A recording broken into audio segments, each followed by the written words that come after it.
안녕하세요. 투자하는 아재입니다. 오늘의 이야기는 가치평가, 추가 수익을 최대화하는 원리 3장으로 1장과 2장을 시청하고 오시면 내용 이해에 더욱 도움이 될 듯합니다. 구독과 좋아요, 알림, 슈퍼땡스는 사랑입니다. 시작합니다. 데이터가 가치 있는 데이터로 효용성이 있기 위해서는 일정 수준 이상으로 표준화되어야 합니다. 예를 들어 사과의 맛에 대해 100명에게 설문조사를 실시하여 1점에서 10점까지의 평가를 받을 경우 이 정보는 데이터로서의 가치가 있다고 볼 수 있습니다. 하지만 100명에게 100가지의 다른 음식을 주고 맛을 평가하게 한다면 각자 다른 음식을 먹고 평가할 것입니다. 따라서 그렇게 모인 일관되지 않은 데이터로는 통계적인 모델링을 하기 힘듭니다. 정성적 리서치의 영역, 즉 경영진의 전략, 제품의 경쟁 우위, 기업이 속한 시장의 경쟁 구도 등은 세상에 존재하는 기업의 수만큼 그 성질이 다양하기에 획일적으로 표준화하여 비교하기 힘든 영역입니다. 따라서 일관된 데이터를 얻기도 힘들고 시시각각 변화하는 환경에 잘 들어맞는 모델을 학습하는 것도 불가능에 가깝습니다. 그렇기에 이런 분야야말로 사람의 직관과 사고력이 알고리즘보다 월등한 우위를 가질 수 있는 것입니다. 정성적 리서치라 해서 마냥 주관적인 감과 직관에 의존하는 것은 아닙니다. 이러한 리서치에도 산업 분석, 기업이 경쟁 우위를 가지는 방식, 인수합병이나 자사주 매입 같은 이벤트가 기업에 미치는 영향 등을 분석하는 틀과 방법론이 존재하는데 이를 아래의 세 가지 방향으로 정리하고자 합니다. 첫째, 기업 공시 자료를 통해 기업을 다각도에서 이해를 합니다. 미국 주식의 경우 사업보고서인 10K를 통해 비즈니스 모델에 대해 이해하고 DEF14A를 통해 경영진 및 이사회에 대한 힌트를 얻을 수 있으며 또한 폼3, 폼4, 폼5를 통해 기업 내부자의 매매를 들여다볼 수 있고 AK를 통해 기업의 중요 이벤트에 대한 정보를 얻을 수 있습니다. 한국 주식의 경우 전자공시 시스템을 통해 기업의 사업보고서 및 각종 공시사항을 확인할 수 있으며 한경 컨센서스를 통해 애널리스트들의 기업에 대한 관점이나 산업동향 등을 살펴볼 수 있고 통계청과 산업통상자원부의 홈페이지를 통해 수출 주도형 경제체제의 한국의 수출 입동향, 산업활동 동향 및 동행지수 순환변동치, 선행지수 순환변동치 등을 확인할 수 있습니다. 더 나아가 실적 시즌에서의 실적 발표와 컨퍼런스 콜에 참가한다던가 해당 기업의 IR 담당자와의 통화나 견학 또는 해당 기업의 홈페이지나 유튜브 채널 등을 통하여 기업의 방향성을 가늠할 수 있습니다. 저자는 이와 관련해 뉴욕 주민의 진짜 미국식 주식 투자 일독을 권유합니다. 제가 한국 주식을 하는 투자자에게 권유하고 싶은 도서는 한국형 가치 투자입니다. 둘째, 경영진의 가치 창출 방법을 들여다봅니다. 비슷한 업종, 비슷한 비즈니스 모델을 가진 기업이어도 가치 창출을 하는 방식은 하늘과 땅만큼 다릅니다. 개인이 기업의 가치 창출 방법을 공부하는데 가장 직관적인 지침은 행동주의 투자자의 접근 방식과 비슷합니다. 행동주의 투자자란 20세기에 기업 사냥꾼으로 불리던 기관 투자자들의 후예를 뜻합니다. 당시에는 기업을 인수해 비용 점검 등을 통해 가치를 높인 후 팔아채우는 것으로 악명이 높았으나 최근에는 주주 행동주의와 궤를 같이 하는 추세입니다. 타깃이 기업의 지분을 매수한 후 경영진에게 기업 가치 제고 방법을 제안하고 이 제안이 먹히지 않을 경우 미디어를 동원하고 주주총회에서 표 대결을 하는 등 해당 기업에서 실현되지 않은 가치를 실현하고 빠져나갑니다. 행동주의 투자자가 실현되지 않은 가치를 찾는 방법은 5에서 8가지 정도로 분류되는데 이 방향으로 공부해보면 기업의 가치 창출에 대한 틀을 잡는 데 큰 도움이 될 것입니다. 저자는 행동주의 투자에 대해 개괄적으로 알고 싶으면 로널드 D. 호럴의 행동주의 투자 전략을 추천하고 기업의 가치 창출 프로세스에 대해 상세히 이해하고 싶으면 맥킨지의 기업 가치 평가를 추천하지만 부자의 경우 읽기 만만한 책은 아니라 선뜻 권하기 힘들다고 합니다. 셋째, 산업 및 업종에 대해 리서치합니다. 이런 리서치는 사실 개인이 행하기 어려우며 가성비도 나오지 않습니다. 따라서 직접 리서치를 하는 것보다 애널리스트의 보고서를 읽으면서 정보를 습득하고 이를 본인의 주체적인 사고로 소화하는 것이 효과적입니다. 산업이라는 것은 개별 기업과 다르게 단기간에 빨리 바뀌지 않기 때문에 산업 관련 보고서를 주기적으로 읽는 습관을 들이면 최신 트렌드를 받아들이는 시간과 비용을 줄일 수 있습니다. 물론 가장 중요한 것은 이런 산업에 대한 지식을 자신이 들여다보고 있는 종목과 연관짓는 것입니다. 마지막으로 2단계 가치평가와 3단계 리서치는 절대로 따로 놀면 안 됩니다. 정성적으로 행하는 리서치에서 얻는 직관과 정보들이 각각 가치평가에 어느 단계에 어떻게 반영되어 기업의 가치에 어떤 영향을 미치는지 깊게 생각해 봐야 합니다. 이와 관련해서 저자는 가치평가의 아버지라 할 수 있는 다모다란 교수의 내러티브 앤 넘버스 일독을 권유합니다. 4. 포트폴리오 관리 분산 투자와 리스크 관리. 가치 투자 프로세스의 마지막 4단계는 포트폴리오 및 리스크 관리입니다. 포트폴리오 관리라는 주제에도 단순한 분산 투자를 넘어서 각 자산군에 대한 지식, 팩터 모델, 리스크의 측정 및 관리 등 여러 세부 토픽들이 존재합니다. 여기서는 투자 임무서 취지에 맞게 개인 투자자에게 필요한 분산 투자와 리스크 관리에 대해 짧게 이야기하도록 하겠습니다. 사실 포트폴리오 관리를 제대로 다루려면 책 한 권을 다 할애해도 부족할 것입니다. 1. 분산 투자에 2해 분산 투자에 대해서는 해야 한다는 의견과 집중 투자가 낫다는 의견이 팽팽히 대립하고 있습니다. 우리가 어느 한쪽을 선택하기에 앞서 본질적으로 왜 이렇게 상반된 의견이 나오는지 들여다볼 필요가 있습니다.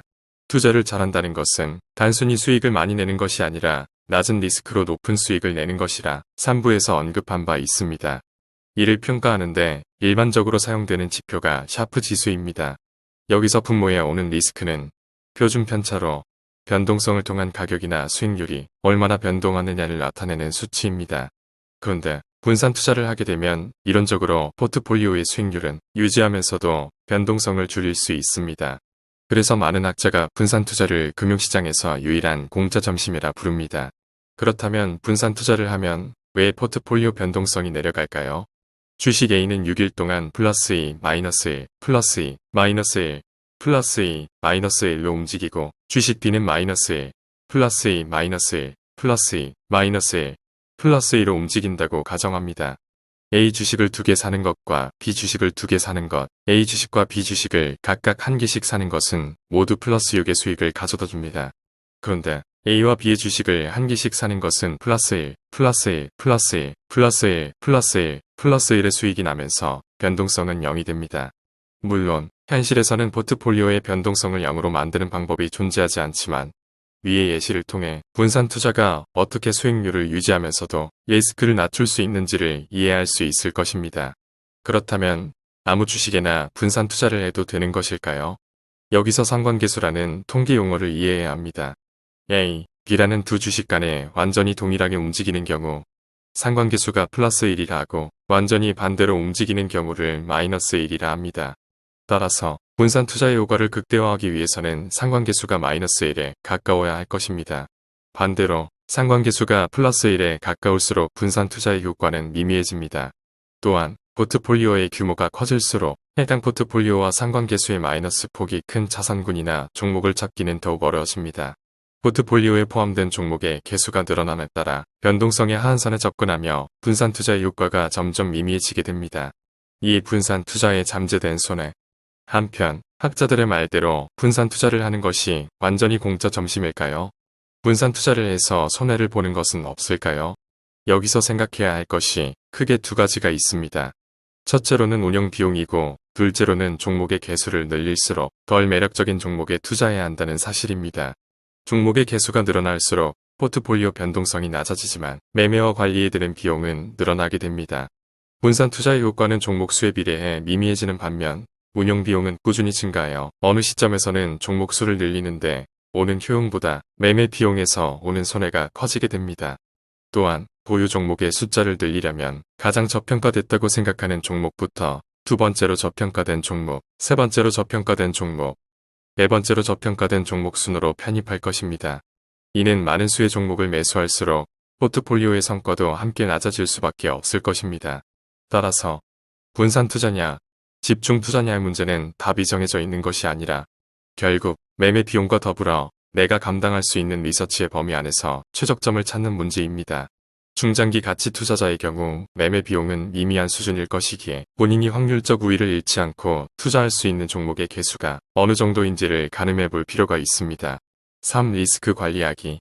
그렇다면 리스크 관리는 어떻게 하는 것이 좋을까요?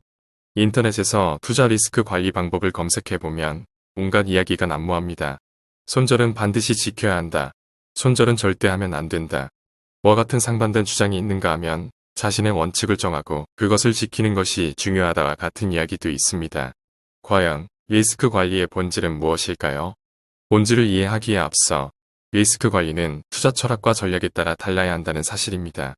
순간의 가격의 괴리를 이용하여 매매하는 차익거래 트레이더의 리스크 관리 방법과 수년간 중장기 투자를 하는 가치 투자자의 리스크 관리 방법이 동일할 수 없습니다.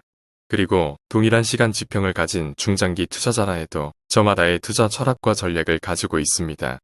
이렇듯 저변에 깔려있는 투자 철학과 전략의 차이를 인지하지 못한 채 여러 전문가나 거장의 이야기를 듣다 보면 일관된 리스크 관리 방법은 존재하지 않는 것처럼 느껴질 수 있습니다.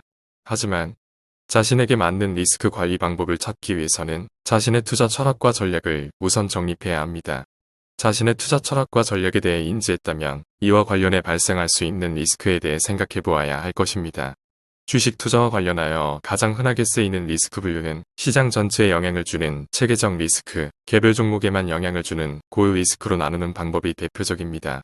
이 외에도 시장 리스크, 신용 리스크, 운영 리스크, 유동성 리스크 등 리스크를 나누는 방법은 매우 다양합니다. 여기서는 상장 기업에 투자하는 개인 투자자를 기준으로 기회비용 리스크, 보유 리스크, 체계적 리스크 이렇게 세 가지에 대해 이야기하도록 하겠습니다. 첫째, 기회비용 리스크는 보유 포지션이 성과를 내지 못하는 가운데 더 좋은 투자처를 놓치는 것을 가리킵니다. 기회비용 리스크는 셋 중에 해결하기 가장 쉽습니다. 저평가된 것으로 보이는 종목에 투자를 했다고 해서 오르기만을 기다리는 것이 아니라 주기적으로 종목을 탐색하고 분석하면서 더 좋은 기회가 보일 때마다 포트폴리오를 업데이트해 주면 됩니다.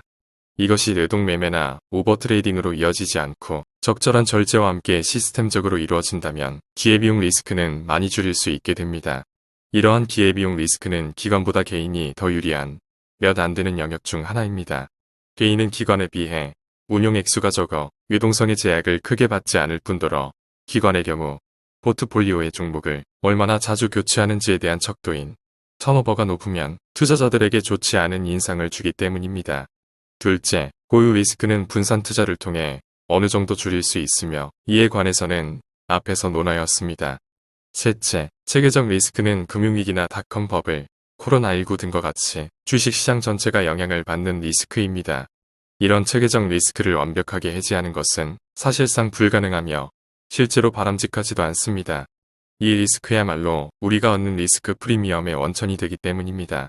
하지만 해지 방식에 대해 조금이라도 알아둔다면 자신의 투자 전략을 한 단계 업그레이드하는데 매우 큰 도움이 될 것이라 확신합니다. 가장 기본이 되는 통상적인 해지 방법은 저평가된 종목을 매수하면서 고평가된 종목을 공매도하는 것입니다. 이는 롱숏 헤지 펀드나 마켓 뉴트럴 헤지 펀드가 자주 구사하는 방식입니다.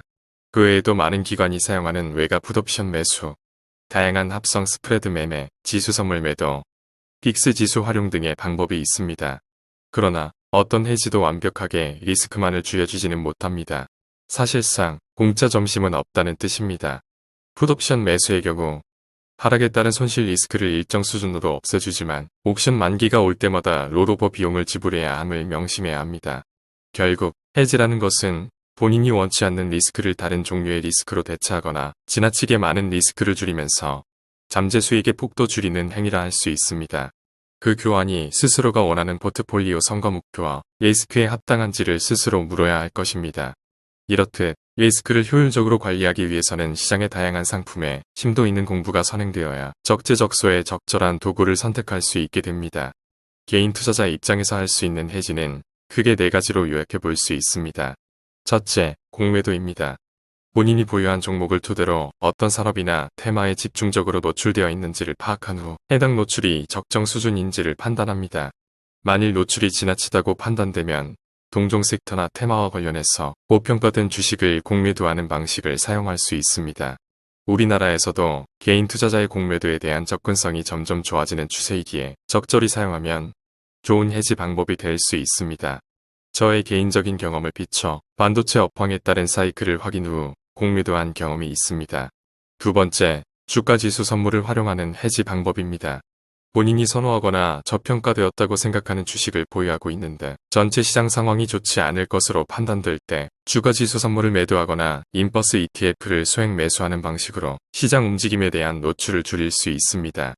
세 번째, 풋옵션을 매수하여 해지하는 방법입니다. 하지만 옵션의 가격은 단순히 시장의 방향성만으로 결정되는 것이 아니라 내재 변동성 및 만기까지의 시간 가치 등 여러 고려해야 할 요소들이 많기 때문에 옵션에 대한 심도 있는 공부가 선행되어야 합니다. 네 번째, 현금을 보유하는 것입니다. 어쩌면 이것이 가장 훌륭한 해지라는 저자의 말에 깊이 공감합니다. 주식시장에서의 변동성은 뇌에서 도파민이 분비되게 하여 시장 참여자로 하여금 끊임없이 차트와 호가창을 들여다보며 오버페이스를 하게 만듭니다. 포커 테이블에 앉아 돈을 벌기 위한 가장 기본적인 소양은 좋지 않은 패가 나왔을 때 접을 줄 아는 것입니다. 확실히 좋은 패가 왔을 때만 매매하는 습관을 들인다면 확률적 우위에 있는 투자의 절반 이상은 성공한 것과도 같을 것입니다. 개인적으론 공매도, 현금, 다른 자산으로의 리밸런싱과 해지를 합니다.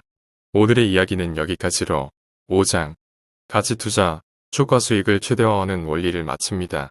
참고로 월가 아재의 제2라운드 투자 수업의 책 내용이 너무 좋기에 반복해서 시청하신다면 투자의 기본기를 닦는데 매우 큰 도움이 될 듯합니다. 다음 영상은 책의 6장 차트 트레이딩, 알고리즘 시대, 현실적인 차트 활용법을 리뷰하도록 하겠습니다. 구독, 좋아요, 알림, 슈퍼땡스는 사랑입니다. 여러분의 성투를 기원합니다.